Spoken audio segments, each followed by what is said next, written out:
जय हिंद दोस्तों, कैसे हैं आप सभी। उम्मीद करता हूँ बहुत अच्छे होंगे। स्वागत है आपके अपने चैनल इंडियाज़ नोटबुक पर। फ्रेंड्स, आपको एक इन्फॉर्मेशन सूचना मुझे दे देनी थी। जैसे कि आपको पता ही है, इससे पहले आपको करंट अफेयर की वीडियो मिल रही है रेगुलर। जीके जीएस के टॉप 1000 क्वेश्चन चल रहे हैं हमारे प्रैक्टिस सेट के, जो कि आने वाले एमटीएस आपका एग्ज़ाम आ चुका है अब सर पर। और जीडी का एग्ज़ाम भी अब आने वाला है, जो कि 14 नवंबर से दिसंबर तक चलेगा, 15-16 दिसंबर तक। ठीक है फ्रेंड्स, इंग्लिश आ रही है, रीजनिंग आ रही है, मैथ आ रही है, और स्पेशल अब जीडी के लिए हिंदी भी आएगी। क्योंकि जीडी में जो है उसमें 25 क्वेश्चन तो आपके मैथ के पूछे जाएंगे, 25 आपके जीएस के पूछे जाएंगे, 25 आपके रीजनिंग के पूछे जाएंगे, और 25 आपके इंग्लिश और बटा हिंदी के पूछे जाएंगे। या हिंदी वाले हिंदी के कर दो और इंग्लिश वाले इंग्लिश से कर दो। तो इसलिए इंग्लिश तो हमारी आ ही रही है, इसलिए हमने जीडी वालों के लिए स्पेशल हिंदी का बैच अब साल चालू कर दिया है, जिसमें आपको डेली प्रैक्टिस सेट कराई जाएगी, जो कि इम्पोर्टेंट है एकदम। तो फ्रेंड्स, इसलिए आप चैनल को रेगुलर फॉलो करते रहिए और ज़्यादा ज़्यादा शेयर करिए। ठीक है फ्रेंड्स, चलिए फिर आज का हमारा जो लेक्चर रहेगा वो रहेगा जीके जीएस का। तो चलिए फ्रेंड्स, शुरू करते हैं वीडियो बिगर टाइम वेस्ट करते हुए। जैसे कि स्क्रीन पर आपको पहला क्वेश्चन दिख रहा है, पूर्व मध्यकालीन भारतीय इतिहास में 750 ईस्वी से 1200 ईस्वी तक का समय मुख्यतः माना जाता है उत्तर भारत के संदर्भ में, बताइए।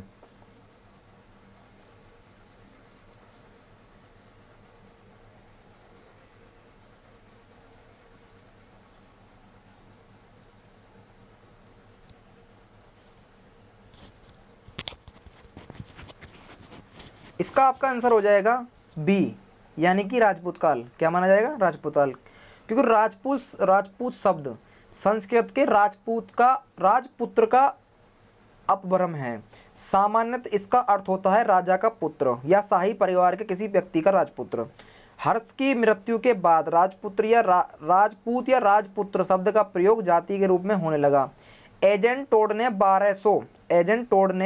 1200 ईस्वी शताब्दी के उत्तर भारत के हिमालय इतिहास को राजपूत काल भी कहा है। ठीक है फ्रेंड्स, चलिए अगला क्वेश्चन देखते हैं। अगला है फिर आपका 712 ईस्वी में सिंध पर अरबों के आक्रमण के समय वहां का शासक कौन था, बताइए।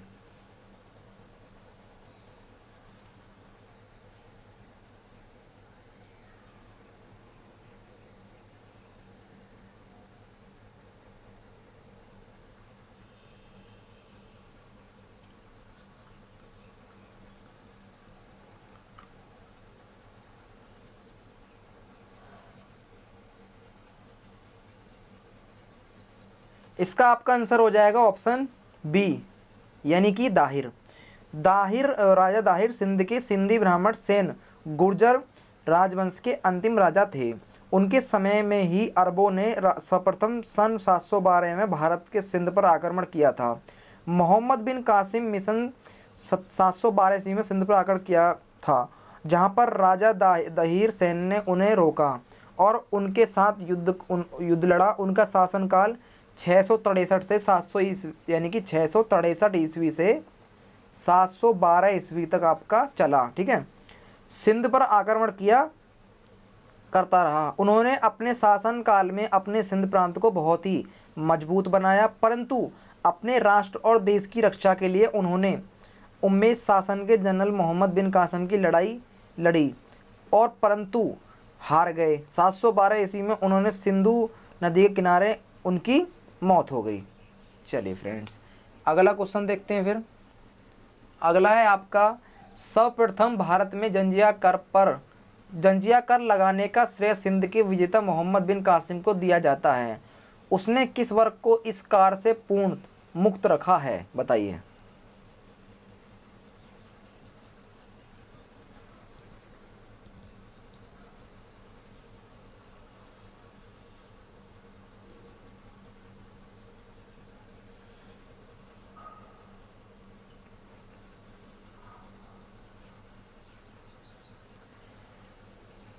चलिए फ्रेंड्स, इसका आंसर जो हो जाएगा वो होगा सी, यानी कि ब्राह्मणों को मुक्त रखा है। क्योंकि सर्वप्रथम भारत में जंजिया कर लगाने का श्रेय सिंध के विजेता मोहम्मद बिन कासिम को दिया जाता है। उसने ब्राह्मण वर्ग को इस कर से पूर्ण मुक्त रखा था। सल्तनत के इतिहास में प्रथम बार फिरोज तुगलक ने ब्राह्मणों पर जंजिया कर लगाया। आज से करीब 450, कितने 450 साल पहले मुगल शासक अकबर ने जंजिया कर को खत्म कर दिया था। आपको ये तो पता ही है कि जंजिया कर समाप्त करने वाला कौन था, पहला अकबर ही था, ठीक है, समाप्त कर दिया था। और यह सिर्फ के गैर मुस्लिमों से ही वसूल किया जाता था। ये कर जो था सिर्फ गैर मुसलमानों से ही वसूला जाता था। चलिए अगला क्वेश्चन देखते हैं। अगला है फिर, किस ग्रंथ के उल्लेख के आधार पर यह माना जाता है कि मल्लेच्छों के अत्याचार से त्रस्त होकर महर्षि वशिष्ठ ने अत्याचारियों के विनाश हेतु आबू पर्वत पर एक यज्ञ किया एवं यज्ञ के अग्निकुंड से 4 राजपूत कुलों परमार, चौकुल्य, सोलंकी, प्रतिहार एवं चौहान का जन्म हुआ। एसएससी 2002 में आपका ये क्वेश्चन आ चुका है, बहुत ही इंपॉर्टेंट क्वेश्चन है, लॉन्ग भी है और इम्पोर्टेंट भी है, ठीक है फ्रेंड्स। चलिए इसका आंसर बताइए।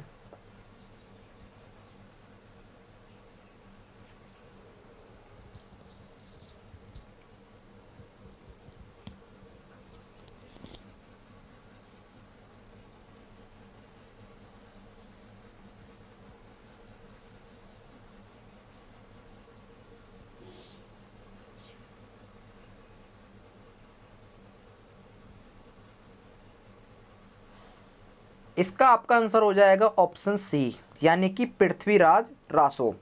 क्योंकि पृथ्वीराज रासो हिंदी साहित्य के प्रारंभिक समय की एक महत्वपूर्ण रचना मानी जाती है। इसके लेखक चंद बरदाई हैं। ये दिल्ली के चौहान वंशी शासक पृथ्वीराज चौहान के दरबारी कवि थे। इस ग्रंथ में इन्होंने पृथ्वीराज चौहान के जीवन चरित्र की अद्भुत झांकी प्रस्तुत की है। जहाँ पर इस ग्रंथ में पृथ्वीराज की प्रेम संबंधी भावनाओं को भी दर्शाया गया है। वह जयचंद की पुत्री संयोगिता का अपहरण कर लेते हैं। इसी ग्रंथ के राजपूतों की उत्पत्ति संबंधी सूचना मिलती है। कलहण से कश्मीर का इतिहास अपनी पुस्तक राज तिरंगणी में लिखा है। विलन की प्रमुख पुस्तक विक्रमांक देवचरित है, जबकि जयानंक ने पृथ्वीराज विजय की रचना की। चलिए अगला क्वेश्चन देखते हैं। अगला है आपका, निम्नलिखित में से कौन विश्व की सबसे बड़ी झील है। बहुत ही इंपॉर्टेंट क्वेश्चन है, आरआरबी के यानी कि रेलवे का क्वेश्चन पूछा जा चुका है एग्जाम में।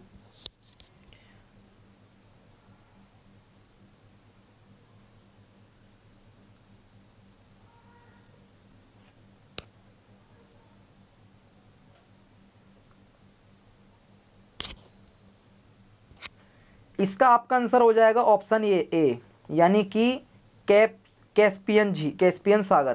क्या हो जाएगा, कैस्पियन सागर। क्योंकि कैस्पियन सागर एशिया की एक ऐसी झील है जिसे अपने वृहत आकार के कारण सागर कहा जाता है। मध्य एशिया में स्थित यह झील क्षेत्रफल के हिसाब से विश्व की सबसे बड़ी झील है। इसका क्षेत्रफल जो है आपका, वो है आपका 4,30,000, कितना है 4,30,000 वर्ग किलोमीटर स्क्वायर, यानी कि, ठीक है। तथा आयतन जो है वो है आपका 78,200 घन। कितना है 78,200 घन, यानी कि क्यूब किलोमीटर है। इसका कोई बहिर्गमन नहीं है और पानी सिर्फ वाष्पीकरण के द्वारा बाहर जाता है। चलिए अगला क्वेश्चन देखते हैं। अगला है फिर आपका, विश्व की सबसे मीठे जल की झील कौन सी है। ये क्वेश्चन काफ़ी बार एग्जाम में रिपीट होता है, तो इसलिए फ्रेंड्स इन क्वेश्चनों को ज़्यादातर आप इंपॉर्टेंट तरीके से समझें, ठीक है फ्रेंड्स। तो बताइए इसका आंसर।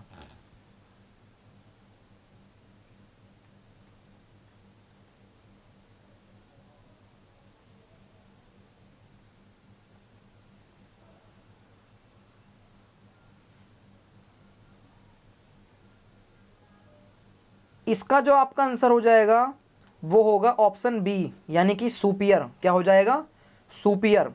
क्योंकि उत्तरी अमेरिका की सुपियर झील विश्व की सबसे मीठे पानी की झील है। ये झील कहाँ पर है, आपकी उत्तरी अमेरिका में, ठीक है।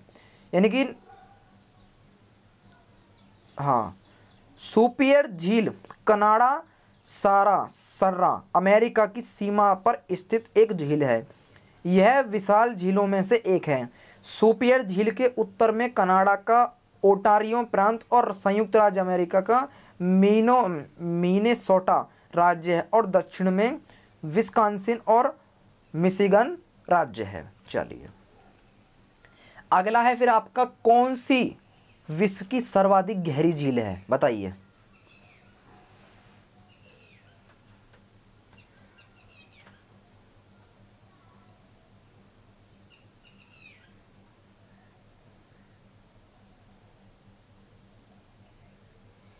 इसका जो आपका आंसर हो जाएगा वो होगा बेकाल।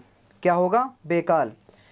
क्योंकि साइबेरिया की बेकाल झील, जिसकी औसत गहराई जो है आपकी, वो है आपकी 4700 फीट। कितनी है? 4700 फीट। 4700 फीट ये गहरी है, और ये विश्व की सबसे गहरी झील मानी जाती है। ठीक है फ्रेंड्स, चलिए नेक्स्ट क्वेश्चन है फिर आपका, विश्व की सर्वाधिक लवणीय झील कौन सी है, बताइए।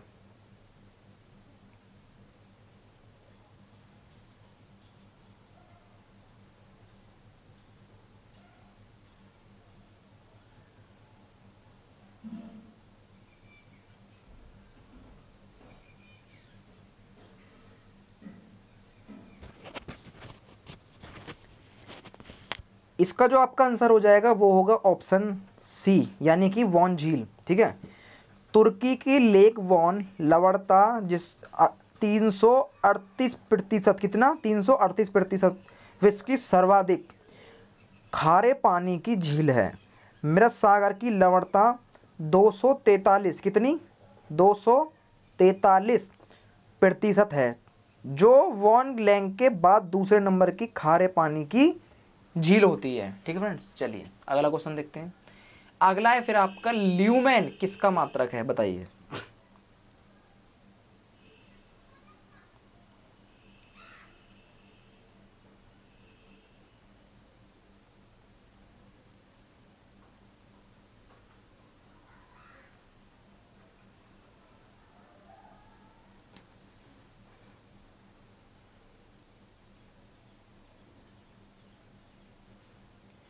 इसका जो आपका आंसर हो जाएगा वो होगा ऑप्शन बी, यानी कि ज्योति फ्लक्स का।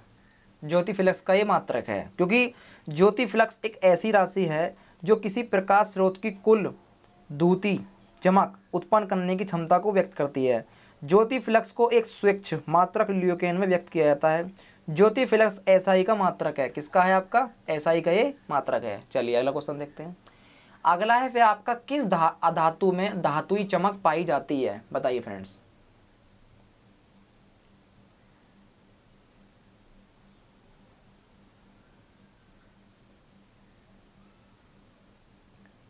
इसका जो आपका आंसर हो जाएगा वो होगा उपयुक्त दोनों, यानी कि ग्रेफाइट और आयोडीन दोनों में ही धातुई चमक पाई जाती है।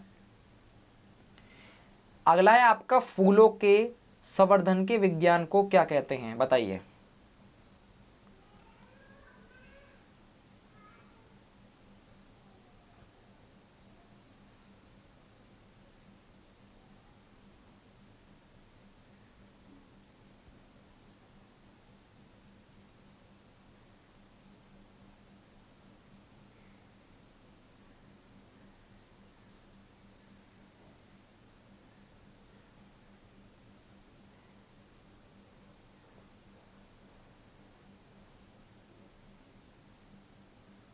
इसका जो आपका आंसर हो जाएगा वो होगा आपका बी, यानी कि फ्लोरिकल्चर।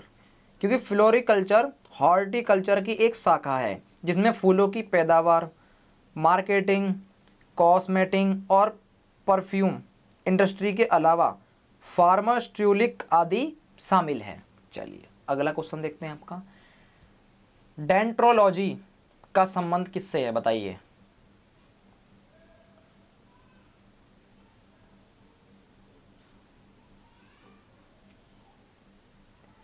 इसका जो आपका आंसर हो जाएगा वो होगा डी, यानी कि बी और सी दोनों से है, यानी कि वृक्षों के अध्ययन से और झाड़ियों के अध्ययन से। बी यानी कि आपका डी ऑप्शन सी हो जाएगा।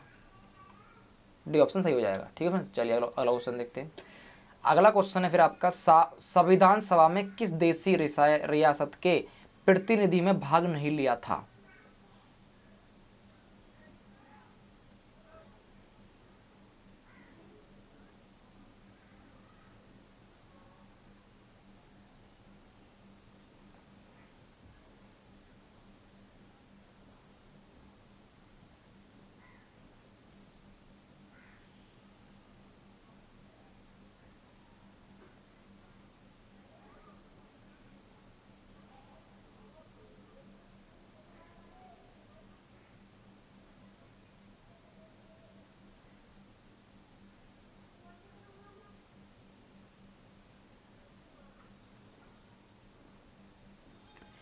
फ्रेंड्स इसका जो आपका आंसर हो जाएगा वो होगा ऑप्शन डी, सॉरी सी, यानी कि हैदराबाद।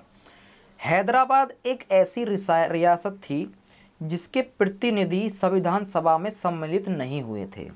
हैदराबाद को भारत में शामिल करने के लिए जो सैन्य अभियान चलाया गया था उसे ऑपरेशन पोलो कहा जाता है। क्या कहा जाता है? ऑपरेशन पोलो कहा जाता है।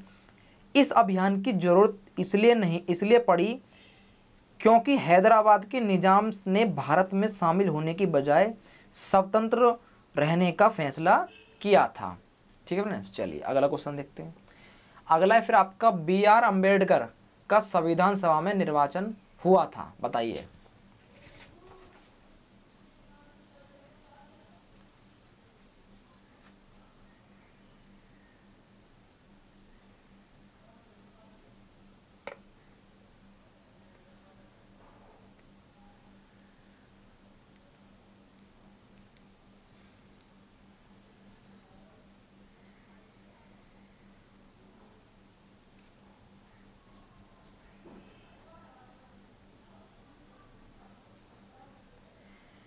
इसका जो आपका आंसर हो जाएगा वो होगा आपका ऑप्शन ए। क्या होगा? ऑप्शन ए, यानी कि पश्चिम बंगाल से, क्योंकि डॉक्टर भीमराव अम्बेडकर द्वारा किए गए संविधान के प्रारूप पर विचार विमर्श करने के लिए संविधान सभा 29 अगस्त 1947, कितना?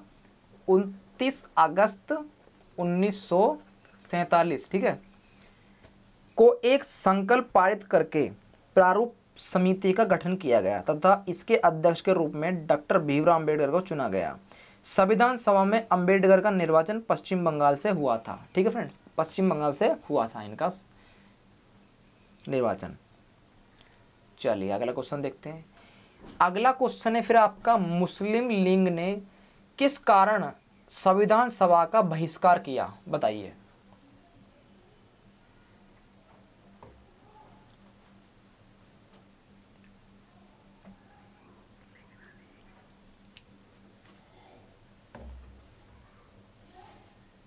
इसका जो आपका आंसर हो जाएगा, मुस्लिम लीग ने जो बहिष्कार किया था, इसका आपका आंसर हो जाएगा ऑप्शन सी, यानी कि मुस्लिम लीग मुसलमों के लिए एक अलग संविधान सभा चाहता था। मतलब ये था कि मुसलमान जो थे वो चाहते थे कि हमारे लिए एक अलग संविधान होना चाहिए, लेकिन हमारे भारतीय संविधान में सभी को एक ही मान्यता दी जाती है। लेकिन मुस्लिमों ने यही कहा था कि हम मुस्लिम हैं, इसलिए हमें अपना एक अलग संविधान चाहिए। ठीक है फ्रेंड्स, चलिए अगला क्वेश्चन देखते हैं फिर आपका। अगला है फिर आपका, शहरी क्षेत्रों में आमतौर पर किस प्रकार की बेरोजगारी दिखाई देती है, बताइए। एसएससी 2017 में आपका एक क्वेश्चन आ चुका है एमटीएस में। ठीक है फ्रेंड्स,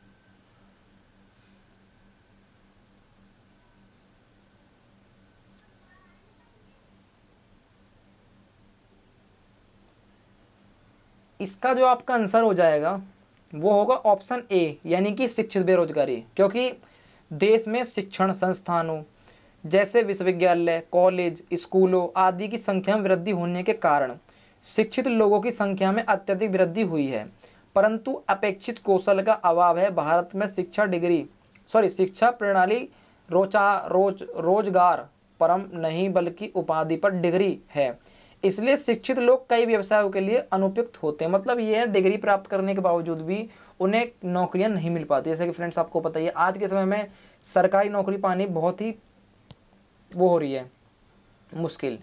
इसीलिए ही ये इसी बात में ये क्वेश्चन पूछा जा रहा है। चलिए अगला क्वेश्चन देखते हैं। अगला है फिर आपका, प्रच्छन्न बेरोजगारी का अर्थ सामान्यतः है जहां पर क्या रहते हैं, बताइए।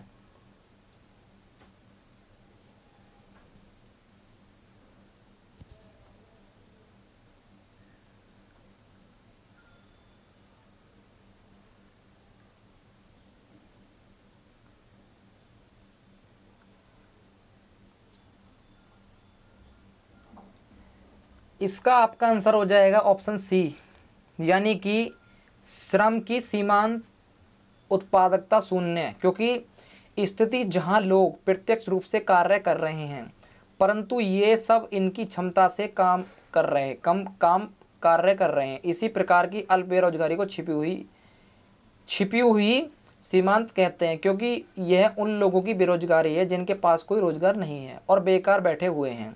ये अलग है खुली बेरोजगारी, इसलिए इसे प्रच्छन्न बेरोजगारी भी कहा जाता है। चलिए अगला क्वेश्चन देखते हैं। अगला क्वेश्चन है फिर आपका, किस प्रकार के बेरोजगारी में स्नातक तथा स्नातकोत्तर डिग्री वाले युवा नौकरियां प्राप्त नहीं कर पाते हैं, बताइए।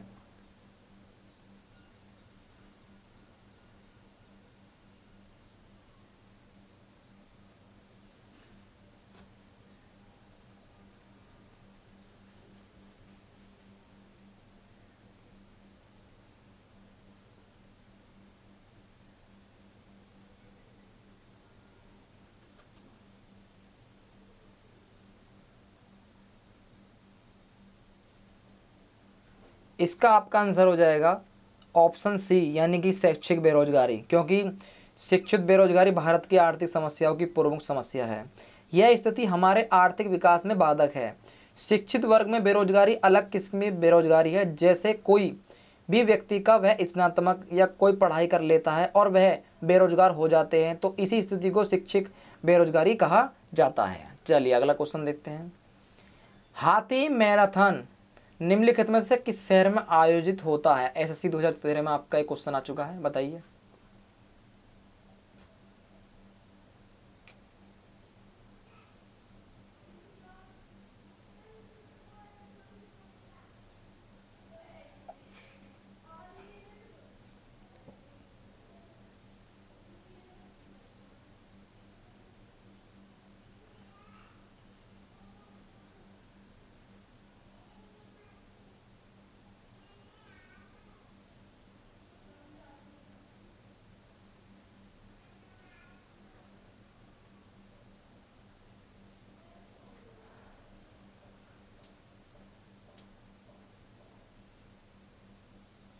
इसका आपका आंसर हो जाएगा तिरचूर। क्या हो जाएगा? तिरचूर। क्योंकि हाथी मैराथन तिरचूर, और ये कहाँ पर आयोजित है? ये तिरचूर कहाँ स्थित है? ये है आपका केरल में स्थित। कहाँ है? केरल में है। उनकी लंबाई तकरीबन कितनी है? तकरीबन 45 किलोमीटर है। कितनी? 45 किलोमीटर है। ठीक है फ्रेंड्स, इसका चलिए फिर अगला क्वेश्चन देखते हैं अपना। अगला है आपका, सांडो को वंश में करने का खेल जल्लीकट्टू किस राज्य में प्रसिद्ध है? आरबी एनटीपीसी 2016 में आपका क्वेश्चन आ चुका है, बताइए इसका आंसर।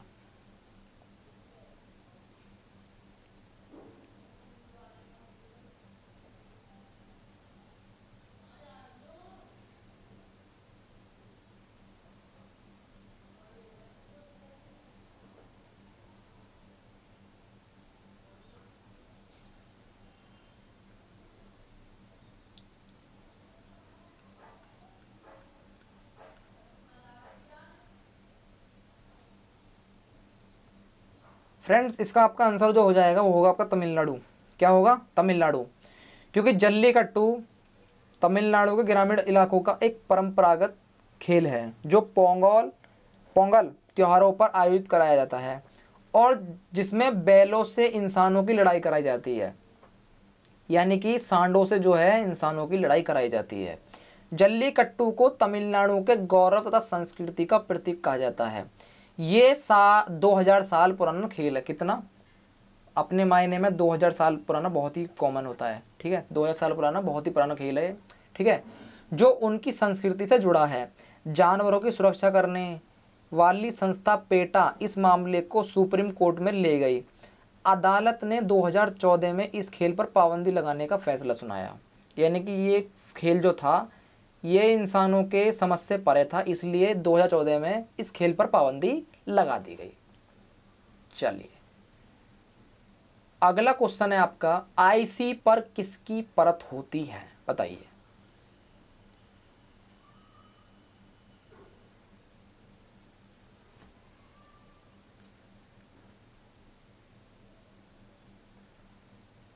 इसका आपका आंसर हो जाएगा ए, यानी कि सिलिकॉन। क्या हो जाएगा? सिलिकॉन। ठीक है फ्रेंड्स, यानी कि ए सिलिकॉन हो जाएगा। ठीक है, आईसी पर सिलिकॉन की परत होती है। सिलिकॉन एक रासायनिक तत्व है। क्या है? रासायनिक तत्व है। यह पृथ्वी पर ऑक्सीजन के बाद सबसे अधिक पाया जाने वाला तत्व है, यानी कि ऑक्सीजन के बाद अगर जो पाया जाता है वो सिलिकॉन ही है। ठीक है, सिलिकॉन के यौगिक इलेक्ट्रॉनिक अवयव साबुन, शीशे एवं कंप्यूटर के चिप्स में इस्तेमाल किए जाते हैं। किस किस में किए जाते हैं? इलेक्ट्रॉनिक अवयव साबुन, शीशे एवं कंप्यूटर के चिप्स में इस्तेमाल किए जाते हैं।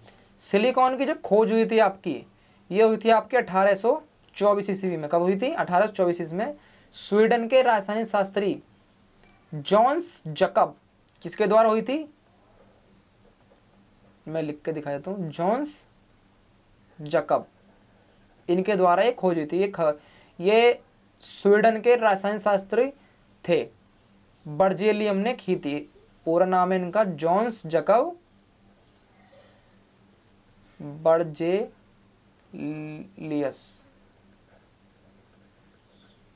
ठीक है फ्रेंड्स, आवर्ती सारणी में इसे 14वें स्थान पर रखा गया है। आवर्त सारणी में इसे 14वें स्थान पर रखा गया है। चलिए अगला है फिर आपका, किस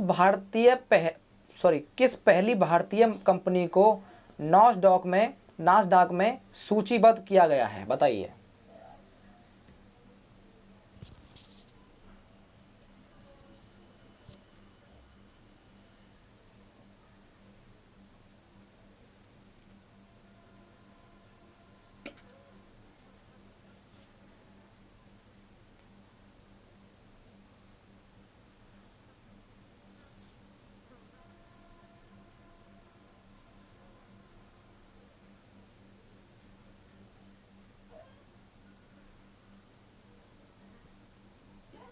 इसका आपका आंसर हो जाएगा ऑप्शन डी। क्या हो जाएगा? ऑप्शन डी, यानी कि इफोसिस। ठीक है फ्रेंड्स, चलिए अगला क्वेश्चन देखते हैं। दोषपूर्ण ईंधन पंप गैसकेट को बदलने के लिए भारत की प्रमुख ऑटोमोबाइल कंपनी मारुति सुजुकी ने कौन सा खराब मॉडल वापस मंगाया था? बताइए।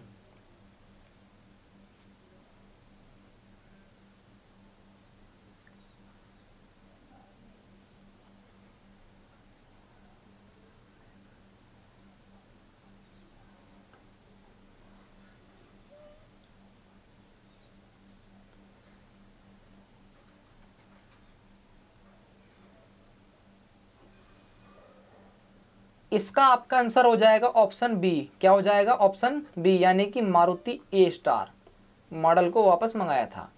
क्योंकि वर्ष 2010 में, कितने में? 2010 में मारुति सुजुकी ने अपने मारुति ए स्टार कार को मॉडल दोषपूर्ण ईंधन पंप गैसकेट को बदलने के लिए वापस मंगाया था। चलिए अगला क्वेश्चन देखते हैं। तवांग के पास भारत का भूमि विवाद निम्नलिखित में से किस देश के साथ है? बताइए।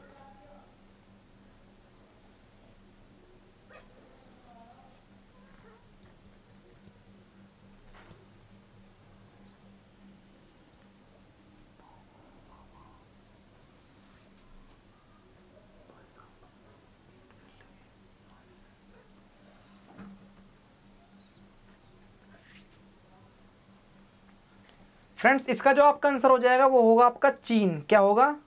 चीन होगा इसका आंसर। ठीक है, क्योंकि तवांग भारत के पश्चिम अरुणाचल प्रदेश में स्थित एक जिला है। चीन इसे दक्षिणी तिब्बत कहता है तथा इस पर अपने आधिपत्य की बात करता है।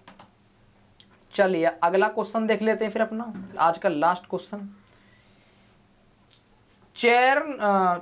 चेरनोबिल में न्यूक्लियर संयंत्र आपदा कब हुई? बताइए।